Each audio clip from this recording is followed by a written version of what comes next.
Hello, everybody. This is Dita Kalt, your host of the show 74 once more. And today's episode is part two of the conversation I had with Ken Tyler, the Olympic coach. I hope you enjoyed this episode where we dive in deep into the differences between coaching corporate versus professional sports.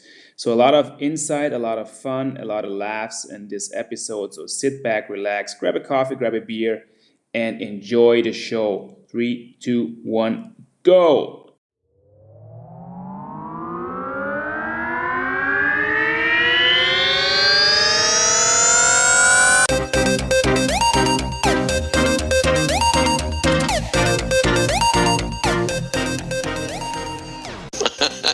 So let me ask you about your personal approach to coaching teams in sport, and try to find the bridge towards the next step, the big leap in your life. Going away from coaching professional hockey teams. That was like I think 17 years ago, almost. So it's been quite a while.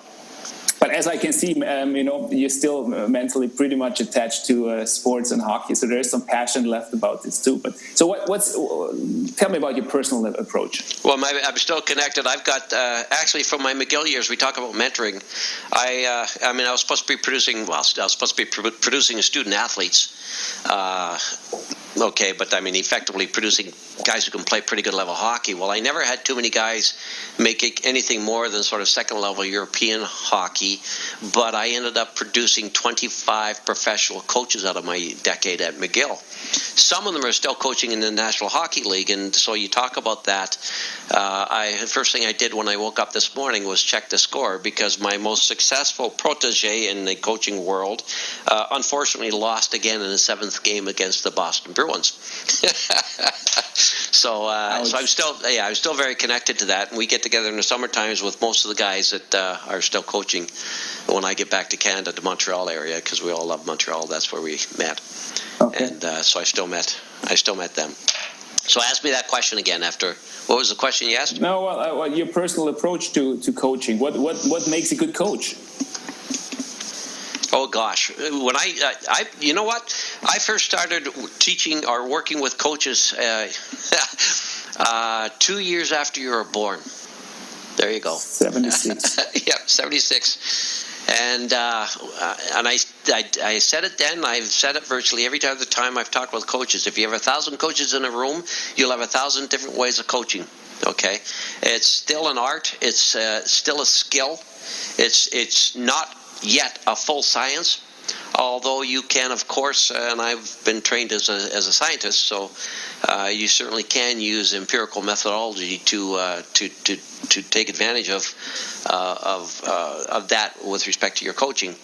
But it's still an art, it's still a skill, and so you need to be able to understand what you're really good at and how you relate to people and how you help people get motivated.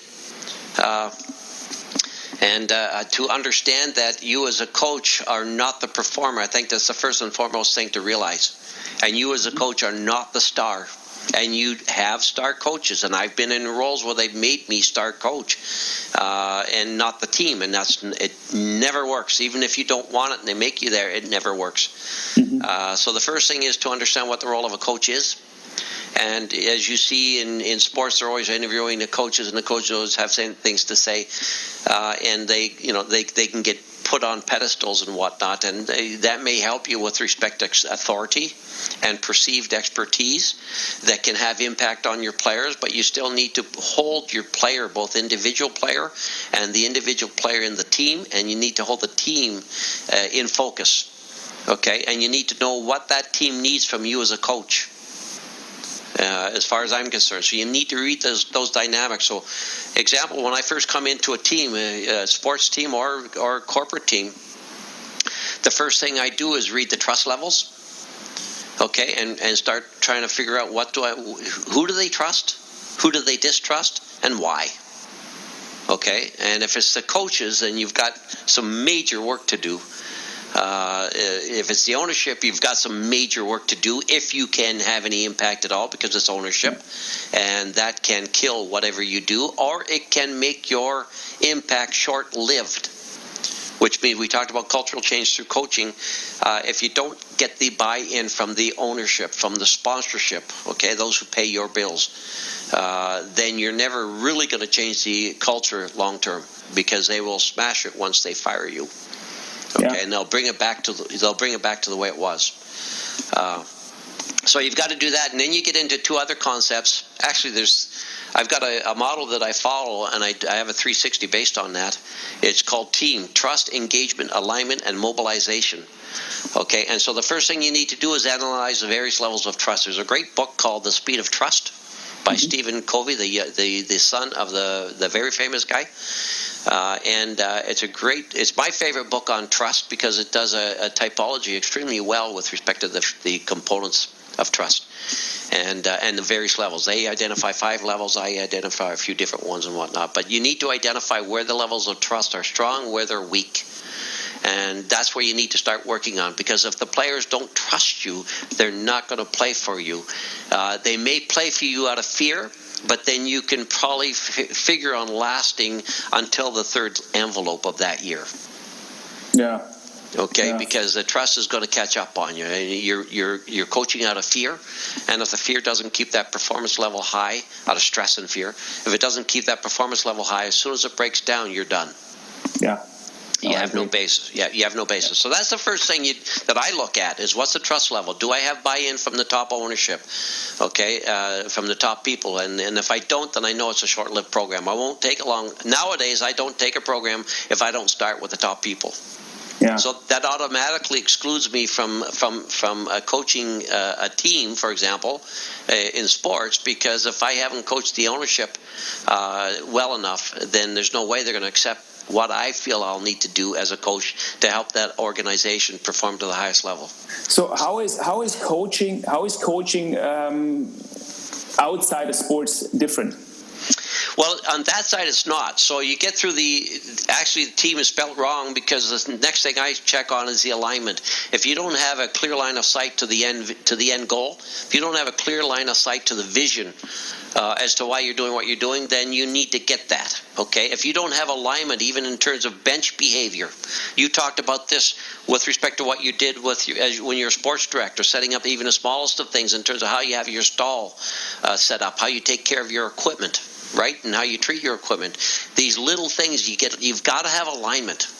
Okay, and you got to declutter some of the things that are keeping you away from performing. So alignment's the next thing you need to do. That's the same. Okay, it is absolutely the same. And I'll do work on things such as time management or time allocation, more than not, quite a bit in the first phase of coaching when I work with executives. All right, so it's a little bit different than what you do with sport athletes.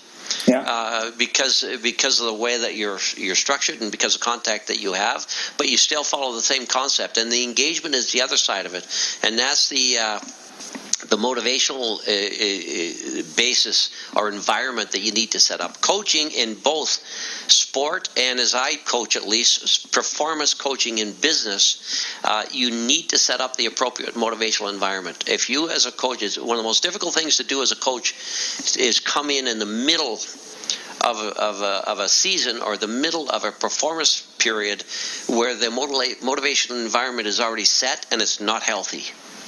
Okay, because when you're in the middle of performance, it's extremely difficult to change the motivational environment. You can do it short term. You can do it if you set up short term goals, or if it's very into the season. But to do it long term, you need time to set that up. And in my years in Europe, at least, the good fortune of having such long training camps, which you're allowed to have with the contracts of players in Europe, is that I got to set up the motivational environment during those training camps. And if you recall our years together with the national team in Austria, by programs that I had prior to the tournament starting and prior even to the whole team getting together, were fairly structured.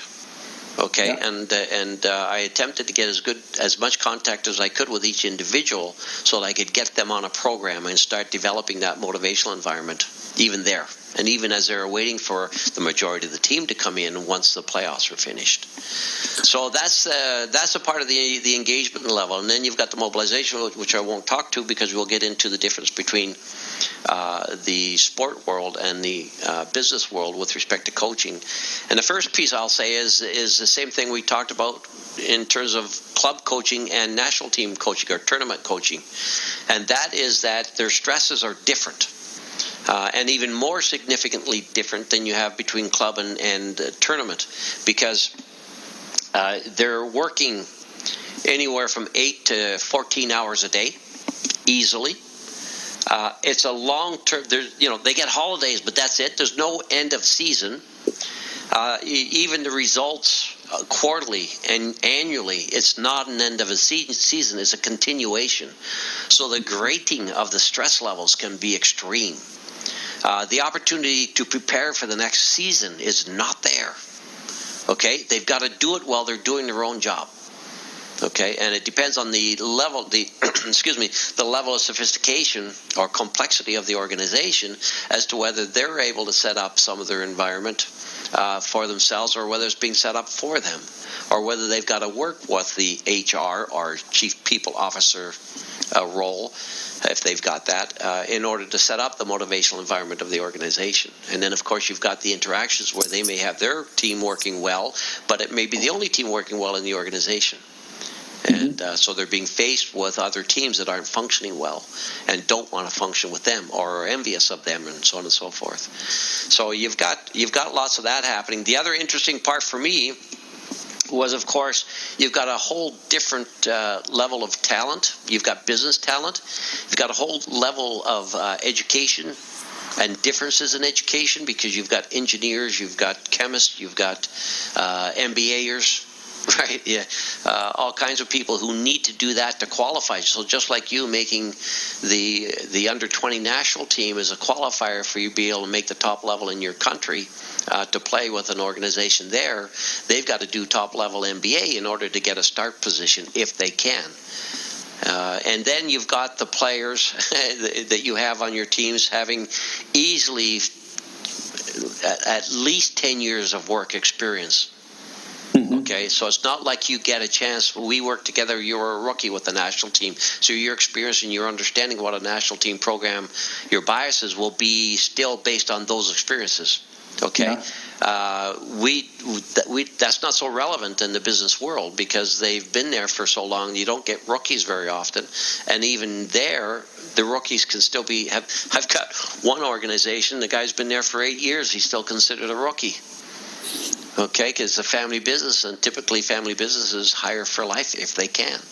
Yeah. And but traditionally in an organization that I've worked with, you're still a rookie at least until your third year. So, do you see any differences in mindset? If you talk about the high achievers, the top level CEOs compared to top level athletes. That's a good question. Talent is talent, and it can rise to the top. But if you place talent in front of effort or in front of work, it's not going to last. And so I find more people who have really solid work ethic, who are really resilient, who have lots of grit, who can make it to the top before I see talent. Talent wallows somewhere in the hallways of large corporations, untapped often, or stay in smaller organizations where their talent can be enabled, I'll say, or entitled. I'm being rather tough on that, I would suppose, but it's true. And if you get a talented businessman who's got a great work ethic, who has great resilience and great grit, they're going to move up real fast. Very fast. Okay, so that's what I'll say. And when you have great work ethic in sport, in the time frame that you have to make it to the top, quite frankly, if you don't put that ahead of your talent, you won't make whatever level you can make. But if you don't have talent, then you're still not going to make it. Okay, yeah. And it's a matter of identifying. In ice hockey, you have your top 6 in forwards, okay, or your top 10. If you take the top 4 defensemen, make it top 11. If you don't have talent, your talent level there is critical, okay, to be able to be successful. So I got some stories even from the Austrian years where I put resilience, I put grit, I put work ethic before everything, right up to the point where I needed performance. And I was unforgiving. And I can remember a couple of fellas I had to let go later on in the process. I actually thanked them for giving me the opportunity for letting them go because of their lack of commitment, their lack of work ethic, their lack of resilience or grit. Okay, I wasn't being nasty. I was just saying it was been really, really tough. And, I've got to go on something, and I want to let you know why, so that you know what the reason is, and you might be able to work on that, okay?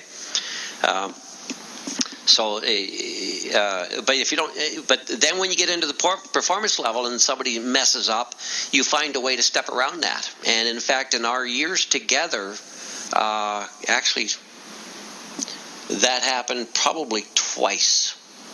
My first year and my last year. No, it was my last year. No, it was my last year. One of my middle years, where I had to. Some you might know about, some you wouldn't.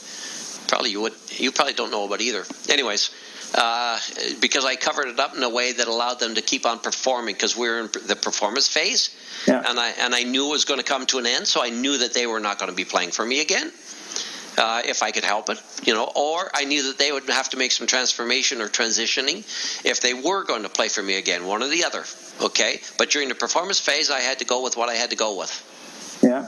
All right, and so in sport, that's easier because the season is going to come to an end.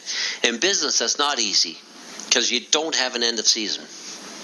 It just keeps going. It keeps going. So it's absolutely critical, and it's one of my biggest battles is to get the people to commit to the team formation and the team development. And part of that formation is recruiting the right people. Okay?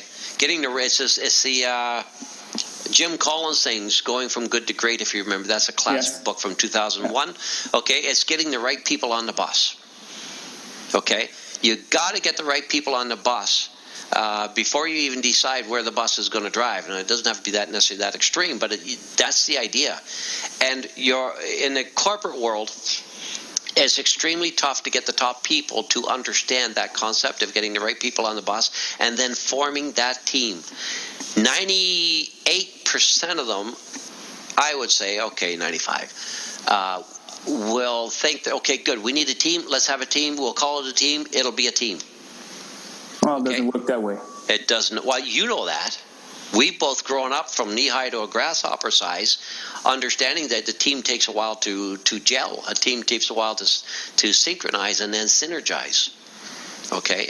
But the corporate world, one of the weakest parts, quite frankly, one of the weakest parts of corporations is their ability to team.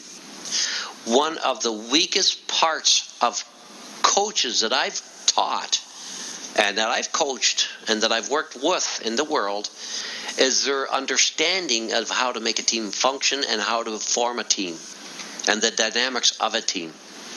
Okay? And for you said it to me prior to our recording, but you said it to me, it came to me, I mean, it's so natural. Yeah, for people who have lived in team sports their whole life, it is second nature. It's the way of the world for them, from their perspective. But the people who have not done high-level team performance work regularly, they don't see it the same way because they've never seen performance in that fashion. Okay? They don't get what it takes. So is leadership sorry to interrupt you. But meaning that leadership is so important in a team or in sports. If you have the leadership on the team, it's easier for the coach. It just has to intervene. Whenever there's something is going wrong. But usually the players or the athletes take care of everything, or of a lot of things, dynamics in the group.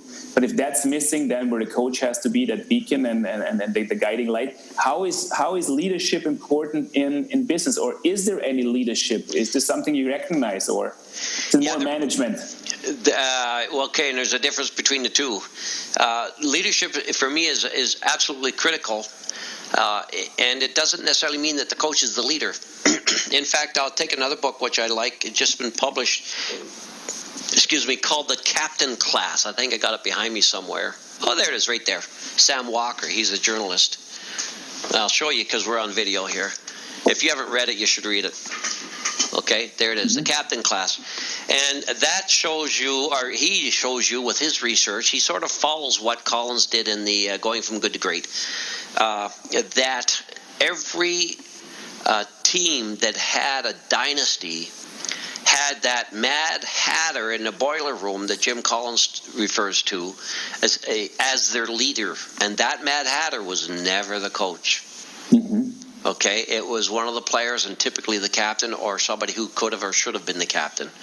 Okay, and was as long as he was within that team, those dynamics were such that they had an era or a dynasty of great teams and great performances. Okay. Mm-hmm. So I go back to that and saying it's not necessarily on the individual. I always say it's culture first, system second, and then individuals first or third. And another way of expressing that or going beyond that, it's always the mission, that it's the team, and then it's the individual. So those are some of the three hierarchical approaches to the work that I do, that I take. I always take a look at the organizational culture. I take a look at the systems and processes they have in place, okay, that impact engagement as well as alignment. And then, and only then, do I look at the individuals, okay? But I also take a look at what their mission is, or perceived mission is, okay? And their commitment to that being the first and foremost priority. Then I look at them and their commitment to the team, and then I look at them as individuals. And where you have an issue in corporations in comparison to sport teams, of my experience at least, is that they will have a commitment to the mission, but they don't have the same commitment to the team. Okay, they'll have a commitment to themselves, but they won't have a commitment to the team as strong, and they won't give it for the team. They will go for the mission, but it'll be their more individualistic, shall we say. Which leads you to say, what type of teams do they have there? Because you need to know, do they really need to be a team, or do they need to be a work group? How do they play together? Okay, and we come from a sport where you have to play together. You can be a 50 goal scorer only if you've got a 50 point maker, center and or defenseman, and systems that allows you to be the goal scorer, right? Okay, yeah. And we understand that, all right, so that our success is based on the team.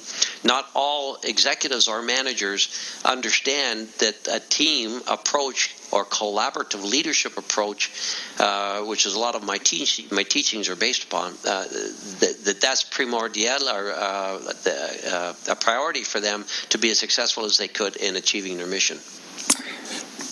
But you could look at this from a different angle.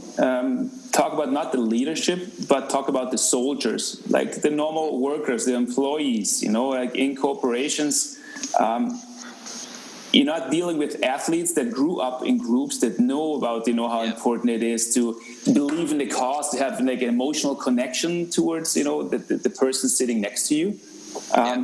Is that also a big issue in business, that people don't even understand how it works?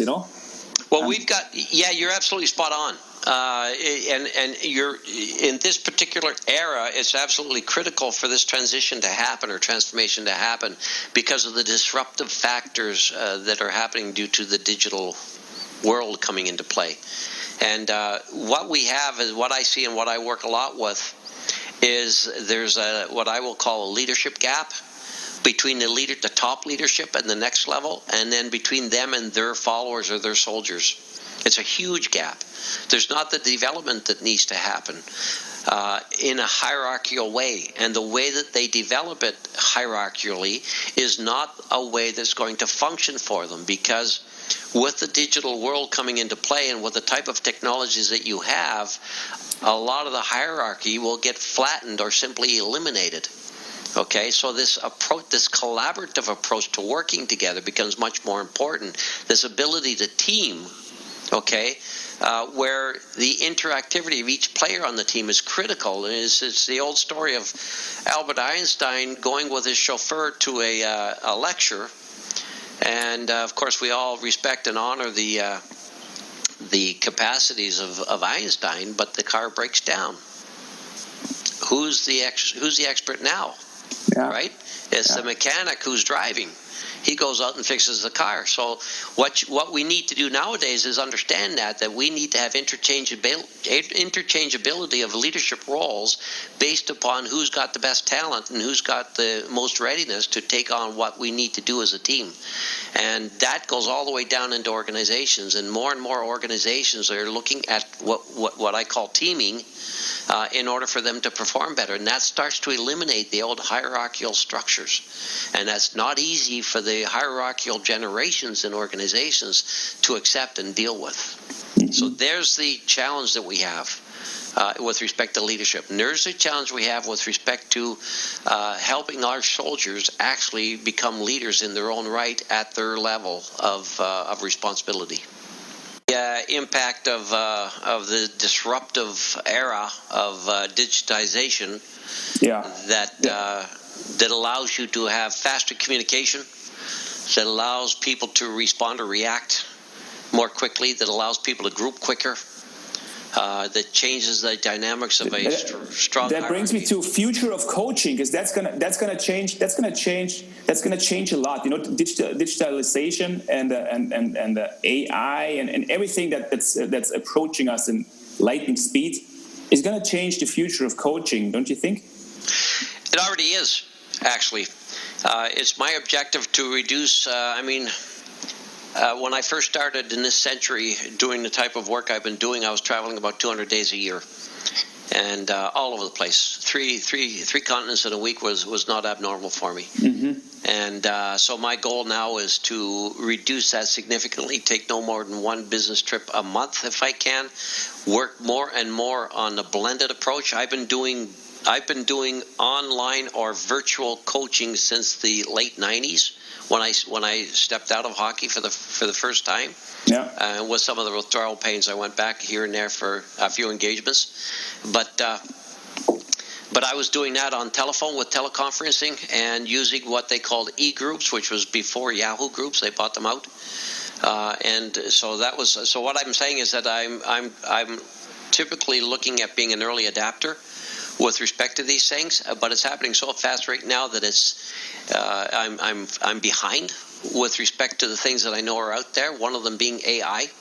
It's not yet, as I see it, it's not yet ready to be integrated into coaching, but it will be, and it will automate a lot of the type of coaching that a lot of people do with respect to instructional coaching and even performance coaching.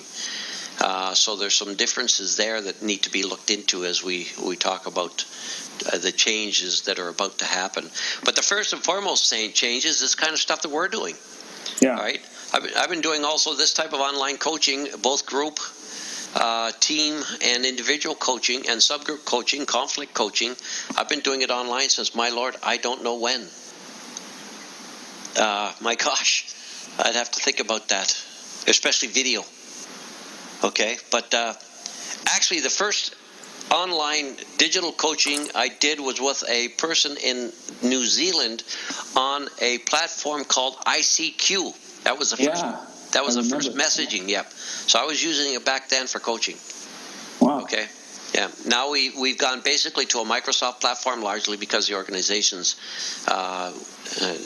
will 95% of them are on Microsoft, not Google or iOS. Mm-hmm. And so we're setting up our LMS on the Microsoft Teams platform as well, so that we get it integrated. And effectively, we're just saying, look at it, it's Microsoft. You don't have an excuse not to know it. Because the leadership levels that we're working at, most of them don't have that type of digital prowess, digital leadership at the top level. And I talked to them about that.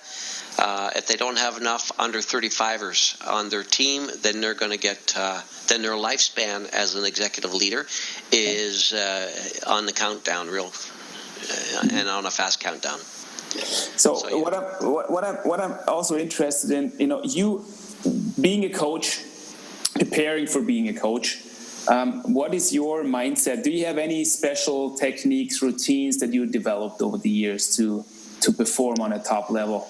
Because it's all about energy, really. What you give to people, and that's the reviews that you get too from people that have been working with you. It's all about this personal connection. That seems to be one of your strengths. And so, how do you get ready for that? Yeah, that's a really good question. And so there's the art and the skill levels that are important. You still have coaching processes that you want to be able to follow and standardize for yourself and for your clients. And your ability to set visions, missions, and strategies and goals and objectives, all those types of things, the more adept you are at doing these, the better that is. So you're learning the wherewithal as how to coach with respect to the tools and techniques is important. But it comes down to personal relationships too eventually, and there you need to, I guess the first thing I would say is you need to be able to evoke a sense of trust in your people, and you need to be able to set up an environment where they can self-disclose and self-explore. And that means that not only the trust level is important, the motivational platforming is important, the inspiration is important, but that only comes once you're able to listen deeply to them. The most significant skill for a coach, in my opinion, is the ability to listen deeply. Okay, listen empathically. Listen as if I, as the coach, don't exist. I see the world from your perspective as best as I possibly can in order to be a sounding board for you, a brainstorming platform for you, and able to understand where you are now and where you may feasibly be able to go. That's very powerful, and that's exactly how I would like to see myself as a coach, or how the coaches that I respected the most in my 25-year career, they were. There's a lot of great people out there, great coaches. They know a lot of things, and that's an experience. And I saw just a clip from Mike Babcock talking about and you have this on your Twitter as well, so you've seen that too.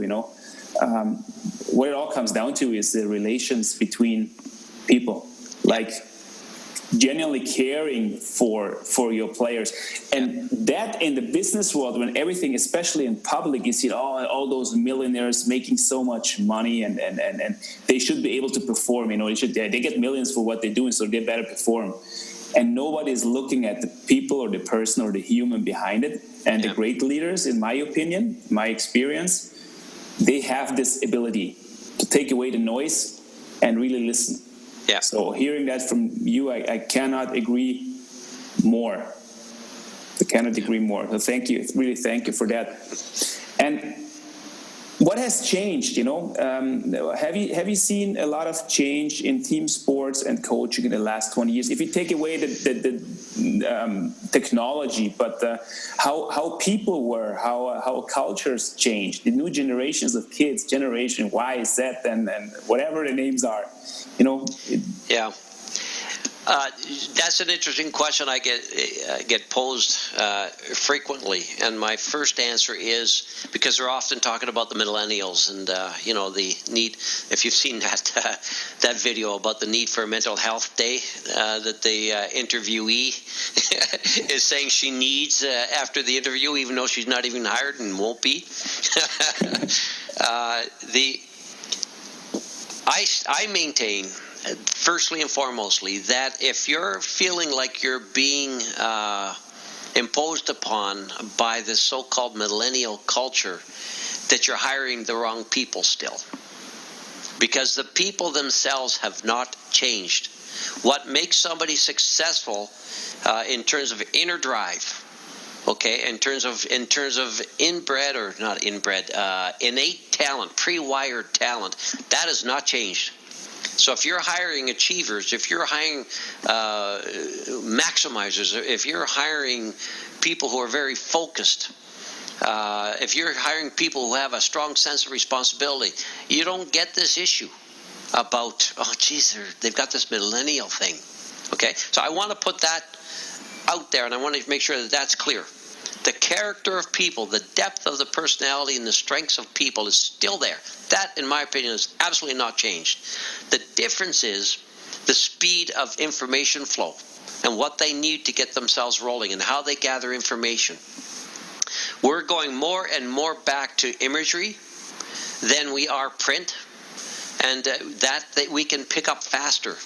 And the kids who grow up, I mean, you've got kids, you see them. I don't know when your kids have had their first iPad and first phone, but I mean, my young one, my favorite story is my young one, who's now 9 years old.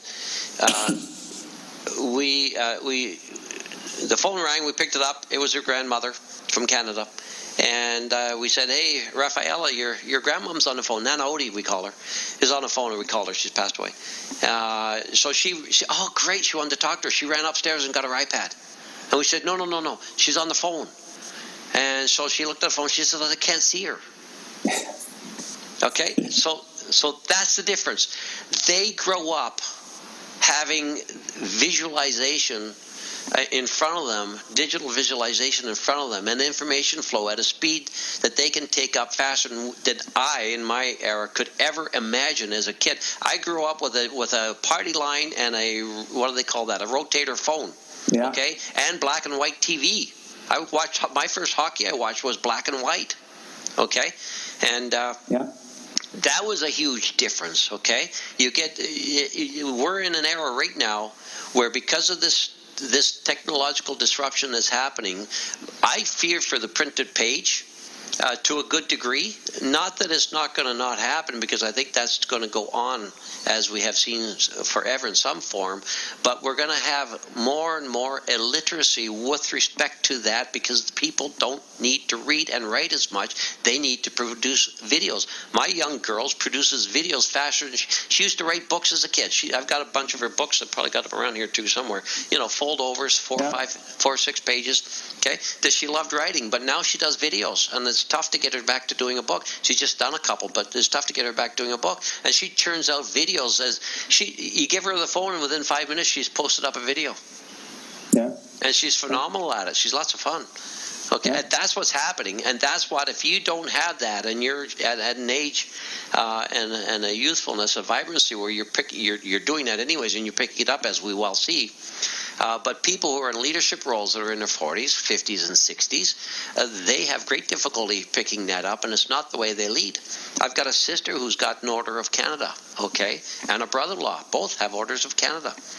And this is telling we can't show the podcast there, but she's done very well digitizing with her digital skills, going from having a hotmail.fr and a hotmail.ca, so she could get email in both countries. Yeah. Okay.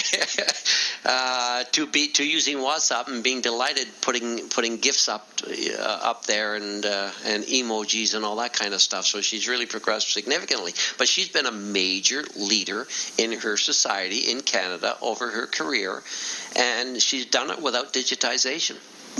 Okay, and if you can't do that going forward, I can't imagine how you're going to be in a leadership role. So, you know, working with and this is what I tell some of I've got a major company, and I won't say who it is, but a major international company who's behind the industry norm or medium with respect to their digitization of their processes, let alone their communication. Okay, and so I'm a driver of that. And I've got them committed to a major rollout of exactly that going forward, so that they can get into the forefront of it. Otherwise, they won't, in my opinion, they won't be alive within a decade. But you have, some years of experience under your belt, but still you're looking to be, up to speed. You've been to university, just recently, a couple of years ago. Was that the Harvard Business School? A couple of years ago. So meaning that, talk about lifelong learning, not thinking I know everything because I learned it 30 years ago. And you see that in coaching, especially in sports. Yeah. Big time. Oh, we got to hire this tough coach, or this is the tactical wizard, and this is the motivator, and all this. And for me, this is I could never understand. I think, first of all, you have to look at the group that you have, and then and you find a way to give them what they need, and that's coaching, and not putting something over a group of people that they might not even have in them. And plus, you learn and you learn and you learn, and and that's, I think, if somebody is not willing to learn and to adjust. Well, that's it. And certainly as a coach, if you're not a lifelong learner, then you'd better be the owner. Yeah, you better be the owner, or be the guru, or the what's the fat guy called, the Buddha. Okay, and so the guru will show you his way or her way. Okay, they have the way, but the Buddha is espousing core values. Okay, they're the rock. And you can still coach. Again, you got 1,000 coaches. You have 1,000 different ways of doing that. You can still be a great coach if what you're doing is passing on your core values. Mm-hmm. If is passing on your guiding principles of life by which you make your decisions, whether they're digitized or not. Okay? And so for me, that's the other huge part of the core of any coach, is to understand your core values, to understand your guiding principles, and to understand that you need to be true to them, otherwise you cannot coach. Mm-hmm. And the other thing I tell all coaches, and I tell myself, because I need that now too, is the first person that you coach is yourself. And if you can't say that I've got my house in order, don't look at being able to clean up somebody else's house. Okay, yeah. So that's the first and foremost thing to be able to do, and then you need to define what's that mean to have my own house in order. Well, for me, a lot of it's things like that: having your rules of life, having your guiding principles, your core values, and being able to say to yourself that I know my intent, I have my integrity with respect to how I believe I should be living my life, and how I should be having impact on the people around me, especially those I love. If you look at your life resume. So far, what do you think you learned more out of your failures or your successes? And what was, a life-changing moment, like the failure that you would like that you're thinking of, when you can't sleep at night? Yeah. Well, I only couldn't sleep at night when I lost the games, which was not always a great thing. Sport games, but so I'll start with that. The biggest failure, in my opinion, in my life was my divorce. I had a divorce, which no matter what the other person was like or did, it takes two, and I had to take an awful long look at myself and understand what I was bringing to a relationship, what I was getting from a relationship, who I was as a person. And there's tons and tons of learning for that, and tons of learning about my own emotional set with respect to what I had to deal with, learning about my systemic behaviors, the psychogenealogy I mentioned earlier on, that I had to come to grips with. I have to come to grips with. It's always an ongoing battle with respect to that. So I have to say, in terms of transformations, I would suggest that failures are the biggest driver. Needing to survive creates innovation more than any other factor.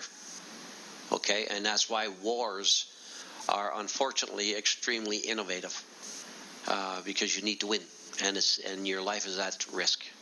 Okay, that's the first and foremost part. But in terms of transcendence, having said that, and having lived a few do-or-die battles, winning unbeknowingly, non-consciously, changes your culture, changes your environment, changes your persona. Okay, or it can, because it gets ingrained into who you are. We talked about this with the club that you're in. Their persona or their genealogy shows you that they've been over their years champions. And that belief is so deep that despite the fact that perhaps some of their core values or their beliefs about themselves, about how they should be doing their business or developing their players, whatever it is, it doesn't matter. They still believe they're winners, and that is huge. And that comes from successes. Okay? It comes from successes. I can say that I'm a world championship coach because I won a world championship with you guys. Okay? Okay? And that was a huge transcendence for me. Okay, that I was actually able to do something that I'd had in my mind, even non-consciously, since I was a kid, is to win a championship internationally like that. Okay, was it the A level? Was it the gold medal at the Olympics? No, but it still was a transcendental moment for me as far as I'm concerned. Yeah. Okay. So is that something that you consider your biggest achievement as a coach? It's a highlight with respect to a breakthrough moment for me. Gosh, I don't necessarily think about achievements in that way and say what's my benchmark or what's my rock that I compare myself to. I try to do that every day. How have I done compared to yesterday, and what am I going to do that makes me better today? That's one of the things that I look at. In fact, I just reviewed that with my daughter last night. Don't know if she's listening to me. She's more of a teen than she is a 9-year-old. But I'd have to think about that more in terms of saying what are my biggest achievements. I think I'm proud of the guys that have had careers in coaching. Okay, in fact, I'm very proud of them.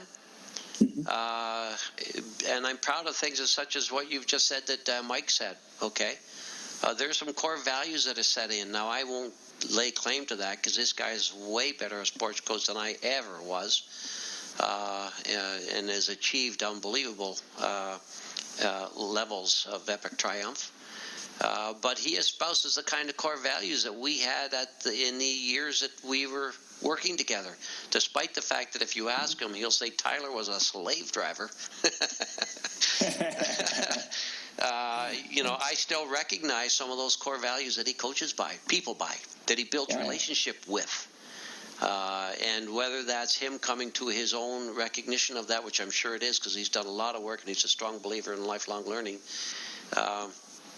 A lot of the guys that I've coached who have gone on like that are like that, and I value that. So I think my accomplishments in terms of how I measure them is what I've been able to pass on to people that I've been close to. So I have one more final question for you, Ken. That I always ask at the end of my interviews. What's your definition of success?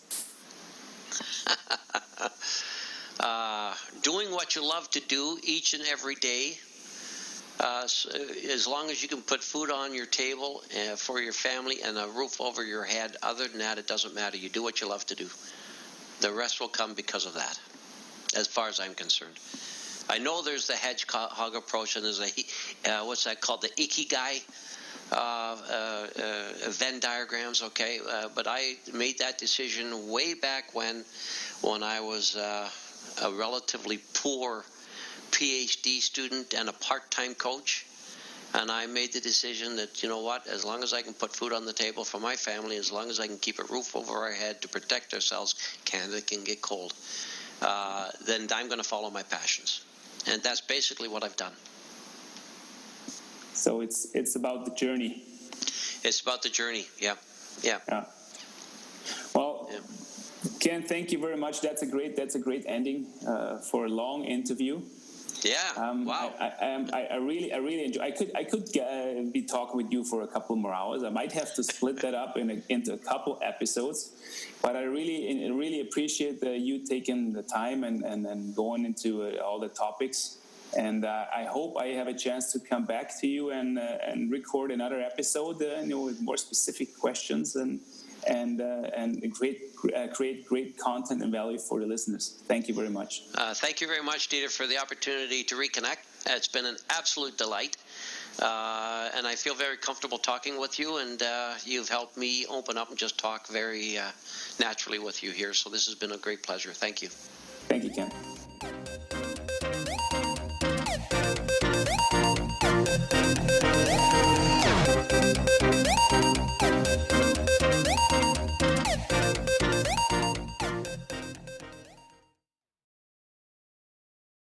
Thank you for listening to my show. I hope you enjoyed the conversation I had with Ken Tyler. And if that is the case, go to Facebook at 74 once more. Be so kind and share the link to this episode. Support me on Instagram, hashtag 74 once more. And I hope to see you soon again listening to my next episode coming up in a couple of days.